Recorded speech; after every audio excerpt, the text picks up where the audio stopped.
I want to play a little bit. This is the chief of Kissimmee Police Department, Chief Betty Campbell. And about 6 days ago, she gave a press conference, which we said was really a little bit of a nothing burger, but she made a few, what I would refer to as Freudian slips, and gave a little bit of information, very, very little. But let's listen to a little bit of this. I don't have anything new that you don't already know, other than our detectives are working tirelessly day in and day out to ensure, all the facts are uncovered in this investigation. Chief Holland, is the mother a suspect or a person of interest in this investigation? And also with the videos that you uncovered, is there any evidence of the mother's involvement on any of these videos? So everyone that was close to Madeline is considered suspect until we have proven otherwise.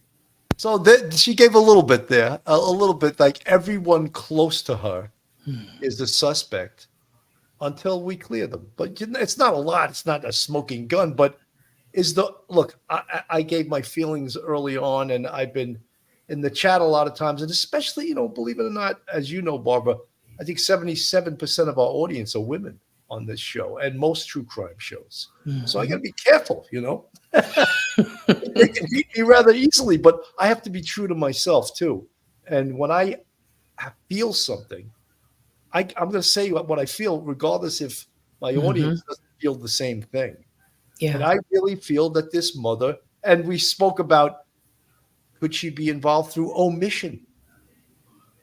Yes, no commission maybe, but omission certainly. Yeah. And go ahead, Barbara. No, I just want to say, I don't want to accuse anyone of anything without evidence, but I'm just saying my feeling that it would be hard not to know something was wrong with your child if over a 5-year period they were repeatedly victimized by your boyfriend, husband, whatever. It would be kind of hard not to know. So whether it's a sin of commission or omission or nothing at all, maybe it was so well hidden, but I just can't imagine that. No. I mean, if my grandkids sneeze, I'm all over it. What's going on? Are you sick? Who was near you? So I find it hard to believe you could live with your 13-year-old child and not know that something was going on. I feel the same way. This also breaks my heart. And these are people in the chat who confess to things happening to them.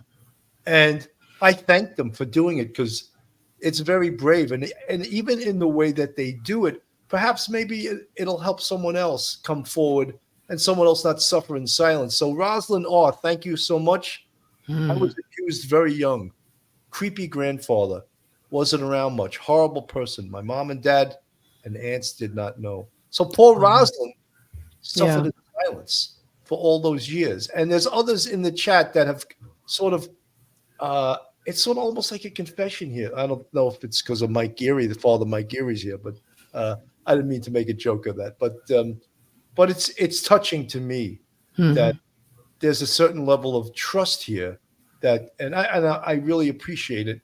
But again, I feel your pain, and I don't want to be like Bill Clinton. I feel your pain, but I really do feel the pain that you're expressing. And for those that suffered in silence, try to get help, because it's a open sore that will always be there, and I think it's important to get counseling or something that can relieve you of that pain.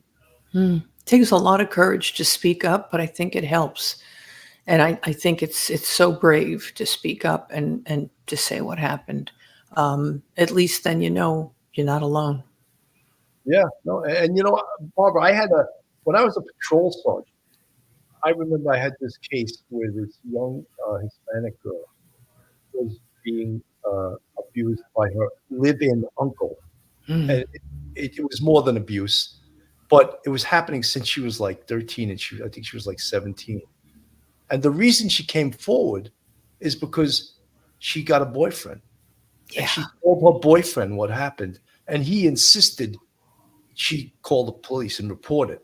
So we got this case, and we locked up the uncle. And don't you know the family was mad at their daughter for reporting this? that it should have been kept in house. Like Yeah. this was something the family could have taken care of. You know. Yeah. Like you're And bringing shame on the family or something. yeah, Jesus. when I had heard there was no prostitution, I was like, "Are you kidding me? That poor little girl." You know. Mm, Like they believed her, but this was something they could have handled in house. it's awful. It really is. It's awful. Yeah. You know, sometimes you double victimize a child, you know, once by ignoring and then again by brushing aside. And it's unfathomable, but it happens every day.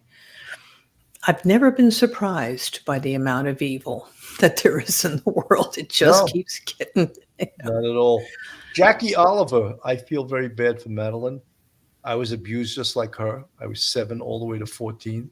Mm, This isn't about me. This is about her. But I know how she felt.